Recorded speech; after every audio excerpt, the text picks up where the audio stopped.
The Adventures of the Saint, starring Vincent Price.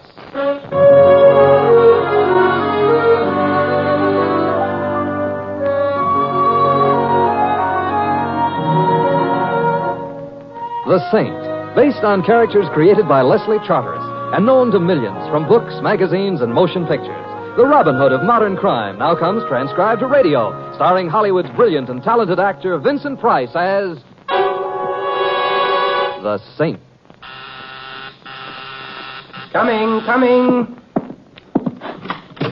Good morning, Templar. Get you out of bed? Well, You young fellows stay out too late, get up too late, and no exercise. Flabby, every one of you. It's only that my rowing machine sprang a leak a little while back. Rationalization. Well, they're rationing everything these days. Come in, Mr. You know me, Templar Barnhart. Buzz Barnhart. I used to see you at the frat house when you were at State. The grip, brother. What? Oh, yes, the grip. As if I could ever forget. How does it go again, huh? If you're trying to joke, Templar, there are two things I never joke about. The university, the fraternity. Won't you sit down, Mr. Barnhart? Buzz. You played football, didn't you? Football? I was before your time, Templar, but my old jersey still hangs in the frat house. The one I wore when I scored the touchdown against Michigan. All-America in 1926. And in 1926, football was football. Remember that. Football was football. I got it. Templar, you've made quite a reputation as the Saint. That's why I've come to you. There's a force of evil loose on the campus of our alma mater, Templar. A force of evil. Read this. I know all about you and Angie. Let me tell you what will happen if you keep on seeing her. First, you will be... This was written by a very sick mind, Mr. Barnhart. Obviously. A poison pen note. And I have reason to believe that every man showing interest in Angela has received one. Oh, who is Angela? My daughter. And a senior at the university. Young and very beautiful. Oh, I'm sure of it. But I don't quite see, Mr. Barnhart, that is Buzz, that there's anything that I can Templar, the young student who received this note, Jim Fuller, disregarded it. Last night he was seized from behind and choked unconscious. If his assailant hadn't been frightened off by other students approaching, I firmly believe Fuller would have been killed. Oh, then it's a matter for the police. The police? Templar, the police, let alone not being state men, are not even university men. You see how impossible it is? But I still don't see how There is no higher duty than the duty we all owe our alma mater. Though we may wander far, when she issues a call, we must answer. Templar, her reputation is threatened. She needs you. Buzz, for university, for fraternity, the grip. The grip, brother. Yeah. Oh. Then it's all settled. I'll tell Dean Matthews to expect you. Oh, is Dean Matthews still there? Gosh, he must be 180 years old by now. Of course. He no longer handles the administrative duties, but he insists on knowing everything that's going on. Well, I'll see him in the morning and arrange to take some refresher courses. Very intelligent. Excite less suspicion. Yeah. You might give me the names of the students your daughter has been seeing. Well, Angela, as a rule, doesn't care too much for the company of students, Templar. She prefers older men. Oh, how about Fuller? Fuller is, I believe, more of a convenience than anything else. College dances and so on. Angela, I say this without conceit, you understand, prefers someone cast more in the image of her father. Younger, naturally. Yeah, well, can you give me the names of any of these images? She has been somewhat circumspect. You might try Professor Hobson, a young instructor in psychology, around 35, quite handsome. Yeah. Angela must be a very attractive girl. Angela is an attractive woman, as you will find out. Is anything in particular meant by that, Mr. Barnard? Just caution, Mr. Templar. I know my daughter. Yeah, and I'm looking forward to it. For alma mater, of course. Of course. Of course. The grip. The grip.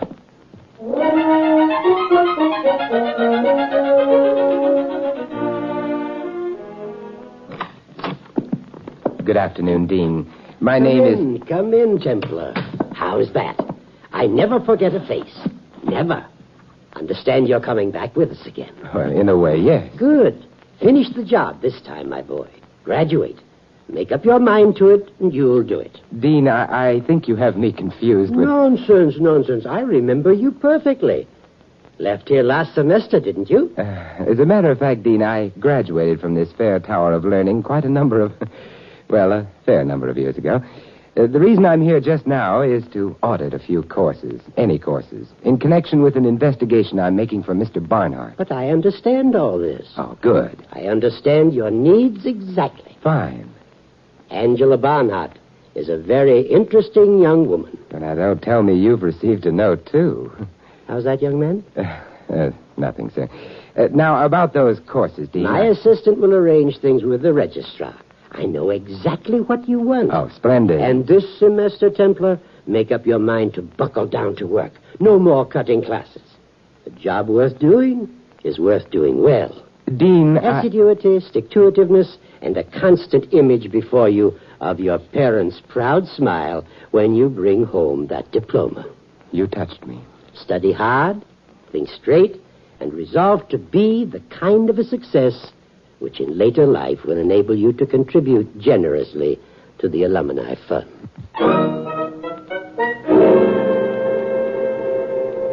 Professor Hobson? Yes? My name is Templar, Simon Templar. I'm auditing your Psychology 1. With what in mind, Templar? Do I impress you as a typical undergraduate type? No. No, I was afraid not. Then I'd better be frank. I understand poison pen notes are circulating on the campus, Hobson, and further that you yourself may have received one. Yes? Well, I've been asked by Buzz Barnhart to find the author of the notes. I hope you can. I hope you can. Can you contribute to anything further than just hope? Templar, I suppose you know that I'm implicated in this. It has been suggested, yes. I have one of the notes. Have you seen them? Here. Yeah, it's pretty much like the other I saw. Have you heeded the warning to stay away from Angie? No. Or rather, Angie hasn't stayed away from me. That sounds egotistical, but then you don't know Angie. Or do you? No, I'm still looking forward to it. Don't. I still don't know how this thing got started, Templar. Every young professor gets a certain amount of flattering attention from the co-eds, but this is different, vastly different. Angie's a woman, tremendously attractive and tremendously evil. You really feel that? Yes. No. No one that young is evil. Will give them time. Angie is twisted, badly so. Her family, her father... Oh, I can't even be objective enough about the girl to analyze what's wrong.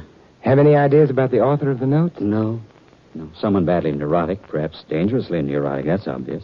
Total lack of adjustment to realities. Perhaps these traits are apparent on the surface, perhaps not. It could be anyone.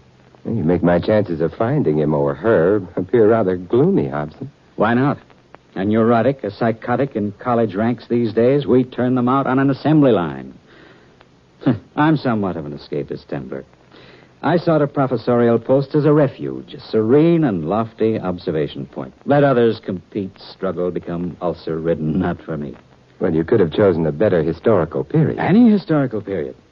Have you any idea what goes on in a university today, Templar? Just last June, we graduated most of our veterans. We got back to normalcy. 6 months later, 9 out of every 10 men in college are 1A. Now try instilling the old college spirit in these boys. Try getting them to study their homework so their mothers will be proud of them. Try getting them to conform to the nice, conservative, moral standards which prevailed when you and I went to college. Oh, happily, I don't have to try. I only have to catch someone who's been writing letters. Do you have any ideas about anyone else who might have received one of these Valentines? You know about young Fuller? Yes. Mm-hmm. Well, you can't really count him anyhow. Try our esteemed football coach, Buddy Ritko. A football coach hasn't enough worries? He has to go out and choose more? You don't choose Angie, Templar. She chooses you. Oh, I see. Well, thanks for your help, Hobson. And I'd be a little careful about walking around alone after dark till this thing is cleared up. You might be in danger. Unless, of course, I was the author of these letters. Well, there's always that possibility, yes. In any case, I wish you success. In any case? In any case. The ivory tower has come crashing down. This bruised and soiled occupant has no further distance to fall. Well, see you in class, Templar? Oh, if I don't get hurt in football practice, yes. Oh, yes. Our Mr. Ritko, a character builder. A character builder? Or a winning football coach? He combines the aggressiveness of a hungry shark with the ethics of a professional stool pigeon. A winning coach. See you in class, Professor.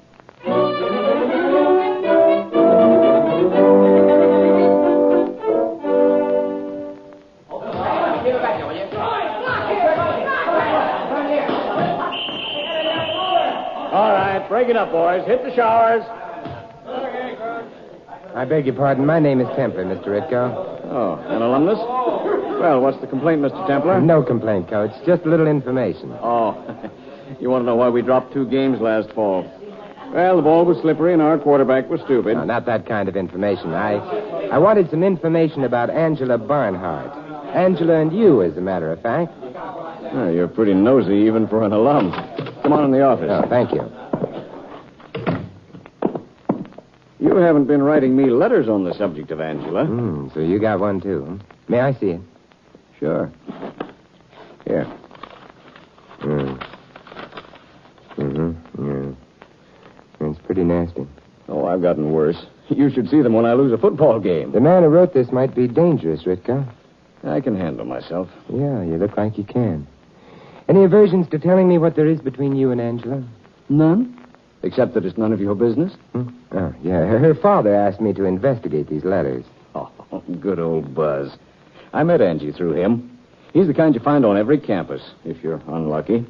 He's still back in 1926 when he was a star. Nobody knows anything about football but him, least of all me. What about Angie?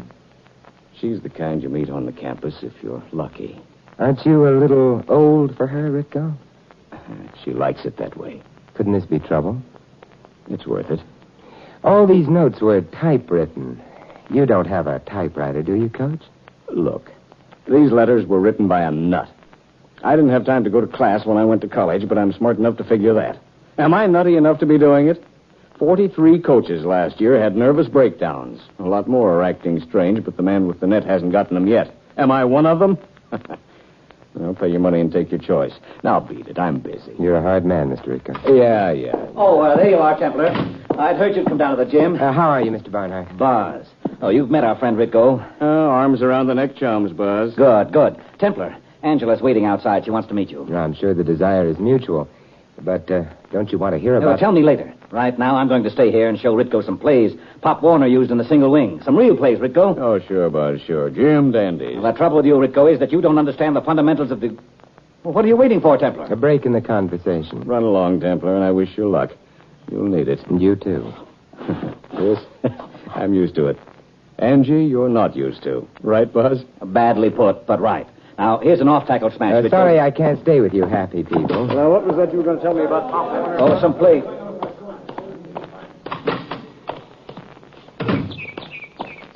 You would be Simon. Yeah, and you would be Angie. Yes, you very definitely would be Angie. Heard a lot about you, to coin a cliche. And now what do you think? I don't know you well enough to tell you. Well, then let's get better acquainted. Come on, walk me to class, Simon. I hope it's a long walk in a short class. You're very smooth, Simon. Lots of practice? Yes, you've had lots of practice. Don't you think we'd better talk about the letters, Angela? We must.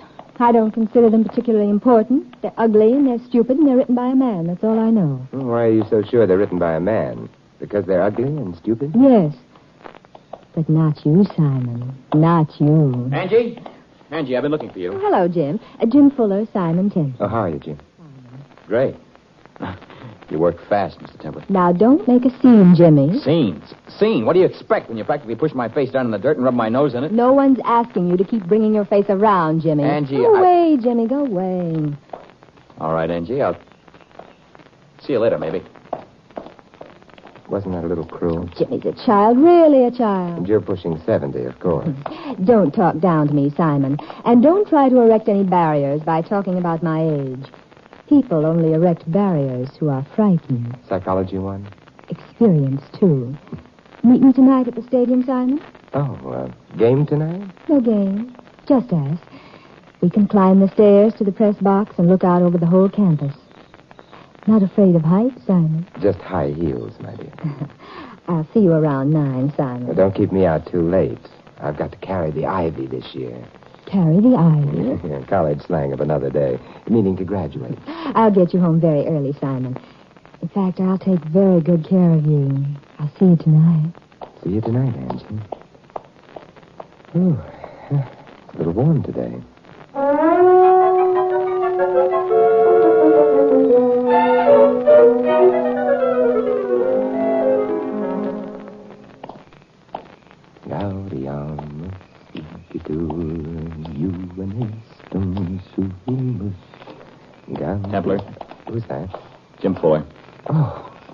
How are you, Jim?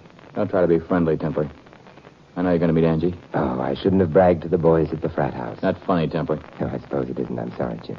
It's all right. I don't count. I'm worried about Angie. Oh, come on. We can talk as we go, Jim. It's not natural to be like she is. Give you a rough go? Not only me, all men. It's kind of like she's revenging herself on him for something.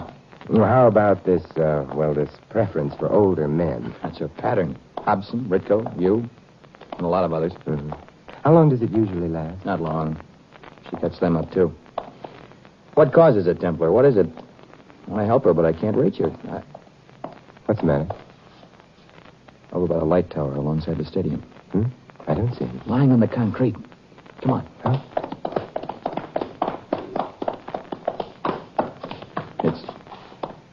It's a man. Yeah, it was a man. Before he fell from a long way up. Who is it? Better not look, Jim. It's pretty nasty. Professor Hobson. Hobson? What happened to him? He fell or jumped or was pushed. Whatever it was, he won't be able to tell us. He's dead? The ivory tower has come crashing down. Looks like the writer of these letters wasn't fooling Jim. Find Angie and take her home. I've got work to do.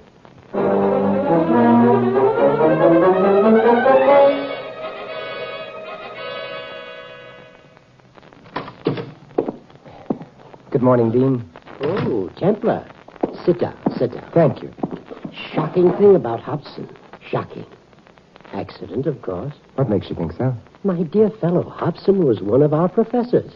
How could it be anything else? Dean, do you think he was climbing light towers at the stadium just for exercise? Officially, yes. Actually, no. But whatever it was, I don't want to know. I mean, well, the good name of the university, Templar. You can see that. A man has been killed, Dean. The police are investigating. But we don't need to tell them about the letters, do we? That is to say, do we? I'm afraid we do, Dean. Hobson didn't fall from the light tower. He fell, but from somewhere else. His body was moved to the base of the tower. You're making things up, Templar. It was an accident. I think it was murder. Murder? Templar, I must ask you not to use that word. No state man was ever murdered. Keep that in mind. Now, I'm very busy this morning. Dean... Remember, Templar, in this country, a boy can be anything he wants to be, if he makes up his mind to it. Study hard. Save your pennies, and you'll get there. Swell. And now, if you'll excuse me, by the way, Templar, here's a note for you that was left in my office this morning. A note for me? Oh, thank you. I know all about you and Angie. If you don't stop seeing her, I will... It looks like I'm on the list, Dean. Another letter written in poison. I don't believe it. Look here, read it for yourself. No, I don't want to read it. Templar, if it's someone in this college, then somehow I've failed, haven't I? I mean, this age, these times, things have somehow gone wrong, haven't they? Yes, Dean. Somehow things have gone very wrong.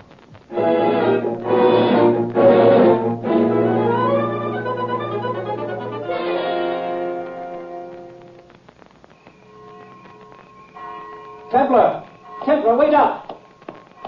I've been looking for you. Oh, hello, Barnard. I've been looking for you, too. I got a little note this morning, dripping with venom. No. There's a force of evil loose on this campus, Templar. You've got to find it, and quickly. Spring football practice starts next month. Oh, we'll clear it up before then. Tell me, how's Angie taking Hobson's death? How should she take it? What was Hobson to her? More than a friend, I should say. True, but Angela's not for brooding. She wanted me to remind you that you didn't keep your date last night. Hardly. She said she would be at the same place tonight. Didn't tell me where, but I guess you'd know. Yes, I suppose I would. Fine girl, Angela. You're lucky that she singled you out for attention. She has, you know. You're very lucky. I could be the luckiest man in the cemetery. Say, you could at that, Templar. Well, that's the way things go. That's just the way things go. Yes, sir, that's just... Buzz, if you don't mind, I haven't gone yet. I'll see you at the 50-yard line.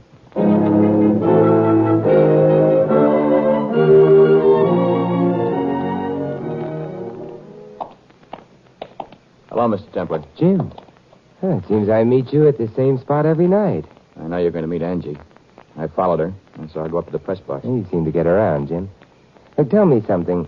Where did you find Angie last night after I told you to get her and take her home? She wasn't up in the press box. No, she was coming from the other direction. I'm glad. Why? You think Professor Hobson jumped from the press box? Jumped? No. Would you do me a favor, Jim? Wait at the foot of these stairs and don't let anyone come up. Will you do that? Why should I? Because I think I can solve this thing tonight. Is that reason enough? Oh, sure. Good. Wish me luck. Huh? Not with Angie. Just luck. See you later, Jim.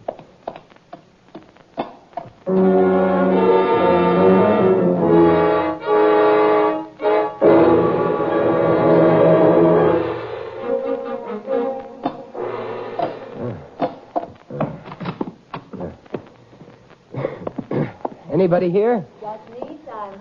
Oh, Angie. You short of breath, Simon? Yeah, the stairs. Oh, what a disappointment. Where are the lights, Angie? There aren't any. You're the first one who ever wanted any. Angie, I want you to listen and to answer my questions. I didn't come up here to hold hands with you or whatever it is they're doing in college these days. Same thing as in your day, Simon. Angie, a man's been killed. I don't know how to make it register with you or how to get you to drop the role of the femme fatale and face reality. A man's been killed because of you. I know, and I'm afraid, Simon. Good. Terribly afraid. Good, that's a start. But you're the key to this, Angie. What you are and what made you that way. This may sound strange, but... Do you remember your mother? A little. My father was mean to her, and I hated him for it. But I love my father. All right. Now, what was the first thing you remember about him? Well, I thought he wanted me to be a boy, football player. He didn't want a girl. Yes. Hey, what was that? What? Thought I heard something. Angie, do you think your father loves you now? I don't want to ask you this, but I have to. Of course he does. I think he enjoys my being able to make fools of men. He asks me about it. Men younger than himself. And do you enjoy him? Oh, I don't know. Paul Hobson told me that I was revenging myself for the way my father treated my mother, but I don't know. Angela, do you think your father is rational? Stop, please. All right. Now, look, try and pull yourself together, Angie. I want to show you something. Come over here. What? I brought a flashlight so you could look at this typewriter. Read the story. A young, tearing, slashing buzzsaw roared up and down the gridiron at State today. The fury of a man wearing the number 87. But this must have been left in the typewriter from last fall. Read the date line. November 8th, 1926.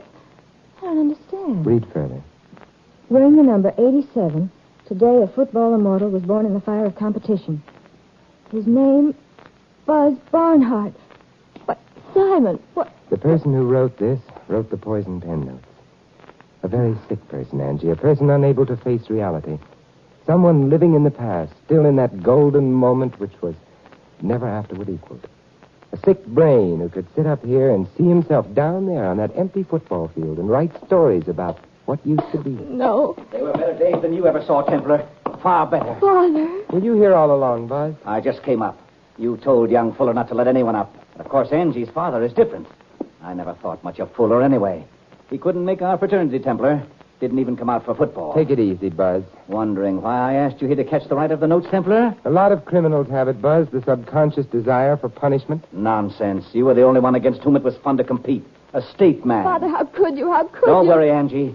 We'll still be all right. Father. Those fools with their youth will still come flocking, and you'll send them all away because they can't measure up to me. That's it, isn't it? Their youth doesn't mean anything, does it? You can't bring back your own youth, Buzz. Let it go. Let it go.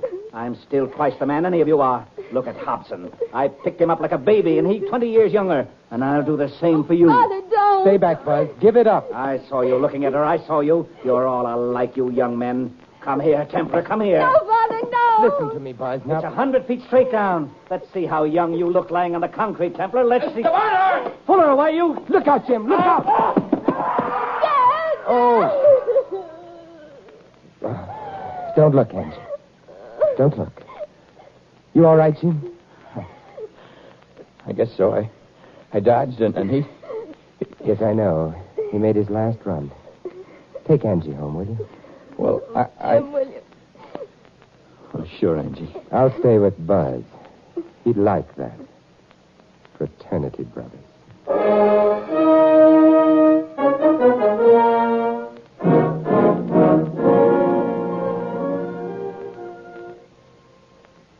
Templar, I want to congratulate you on the way you've handled this thing.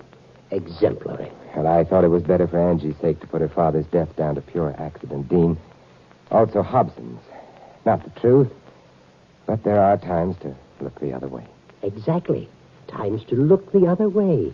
Very well put. And, of course, who are we to say that they weren't pure accident? Both of them. Dean. And I'm not at all sure that Barnhart's mind wasn't sound as a dollar. After all, wasn't he All-American? Dean. And chairman of our alumni fund? What more proof do you want? All right, Dean. It never happened, any of it. Satisfied?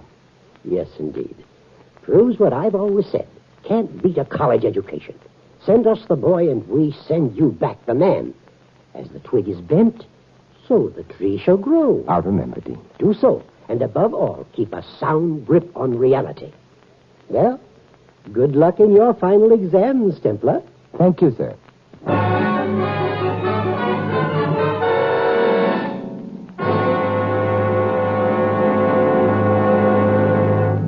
You have been listening to another transcribed adventure of the Saint, the Robin Hood of modern crime. Now here's our star, Vincent Price. Ladies and gentlemen, in tonight's cast, you heard Mary Shipp as Angela and Ed Begley as her father. Earl Ross was the Dean, Whitfield Connors Hobson, Fred Shields Ritco, and Lamont Johnson Jim. This is Vincent Price inviting you to join us again next week at this same time for another exciting adventure of the Saint. Good night.